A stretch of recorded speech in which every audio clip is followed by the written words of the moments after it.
ایک صحابی ہے، یا رسول اللہ تنگی ہے رزق کی، وظیفہ بتائیں۔ کتنے لمبے لمبے وظیفے لوگ پڑھ رہے ہیں کہ کاروبار کھل جائے اور روزی بڑھ جائے، کتنے لمبے چوڑے، کتنے کتابوں میں ایڈے ایڈے بڑے وظیفے لکھے پہ، پڑھوں گے بندہ بڈھا ہو جائے۔ میں قربان جاؤں یا رسول اللہ آپ کی شفقتوں پر، آپ کی رحمتوں پر، سنو یہ کرو، میری بات نہیں ہے، میرے نبی کی بات ہے۔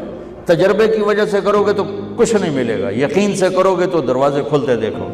کہ یا رسول اللہ ارید ان یوسع علی رزقی، میں چاہتا ہوں میری روزی کھل جائے۔ تو آپ نے کہا ادم علی الطہارہ یوسع علیک رزقک، تو باوضو رہا کر تیرا رزق کھل جائے۔